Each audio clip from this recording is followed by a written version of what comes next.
right, so last fall, we saw defensive end Charles Harris suit up in the Honolulu Blue during what was a dream season here for the Detroit Lions, and now he is helping Detroiters off the field with his involvement with Black Tech Saturdays. Look, Charles, we appreciate you coming through. Yeah. Good to see you, man. No, thank you. So tell me how you got involved with Black Tech Saturdays. Yeah, so actually my manager, Dorian Giles, he moved here about last September, and while I was playing football, he's one of them guys who, off the field, if you need anything, he's the one to go through. He's a connector of all connectors, so he got hooked up with Johnny and Alexa and was like, hey, Charles is actually involved in tech. You know, he loves tech, and they start curating events and throwing ideas, and one thing led to another. So you talked about, and I think people, you know, if you keep up with sports and Andre Iguodala and a lot of athletes on the basketball end, you talked about how the Golden State Warriors have really done a great job at connecting tech and athletes. You want to do the same thing, right? Yeah, of course. And I mean, that's the thing, right? Like with basketball, you have a smaller group of guys. Yeah. You know, you have more interactions, a little more stability. But with football, I mean, you have up to 90 guys at one point in the year. You know, you have so many transactions going in and out, and just a matter of like, how do you make these connections in which you can invest or relate to another guy, one of your teammates, like, hey, this is what I'm involved in.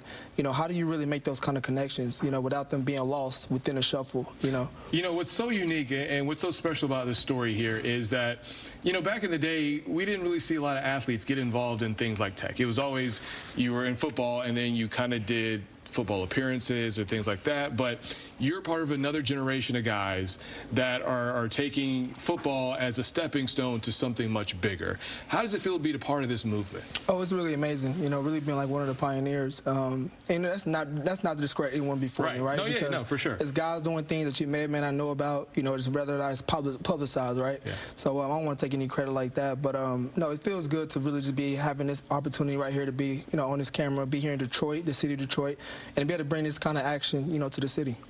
So look, years ago, you were #1 or you were first-round draft pick. Yep. We're going to see a bunch of guys out here, well, 32 guys tonight that are going to be picked in the first round. Take me back to your draft night. Tell me about your experience, what it was like hanging with your family before you got that life-changing phone call. Yeah, it's nothing like it. I'm telling you, it's nothing like it. So I decided to stay home. You know, I decided to stay home. Didn't want to go to Philly at that time. Decided to stay home, and I had my entire family there. You know, we had a great time. Had Chewbacca there. You know, Jack Link's, you know, partnership and things like that. And it's crazy because you're seeing guys go before you, right? And you're like, yo, you have no idea, you know, right? No idea like when this is going to happen. And the crazy thing most people don't know is that, you know, you really get the call before the pick comes. You know, so I got the call one pick before, and it was like, hey, I'm speaking to the owner. You know, he's like, hey, you ready to come to Miami? I'm like, yeah, let's do it.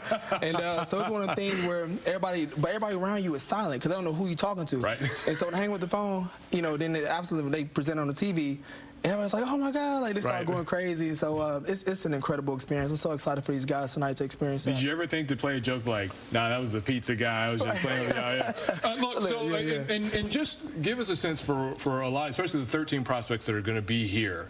What can they expect once they get that phone call and once they, you know, take their first steps into the league? Yeah, no, I mean, what they can expect and what I want them to expect is this. What I challenge them to do, I'm trying to, you know, I'm going to try to answer your question a different way, is that I want them to get involved with whatever it is that they're going, right? Whatever city you're going to, get connected to the right people. Get connected with them, get connected to the community, get connected with the city, because that makes your elevation of playing style a lot higher. You know, like when you're involved in your community and you understand the people, you understand the movers and shakers in that community, like it makes things a lot better, that experience a lot better. It makes it more, you become more of a hometown favorite, you know, so that's what I challenge to these guys tonight. And yeah, but it's going to be incredible to see. And any guys coming to Detroit, they're going to have a great time. They're going to have a great time. Wise words from Charles Harris. Appreciate you, brother. No. Thank you for doing what you're doing. Black Tech Saturdays, Saturday, April 27th is this Saturday from noon until 7, and we will be right back.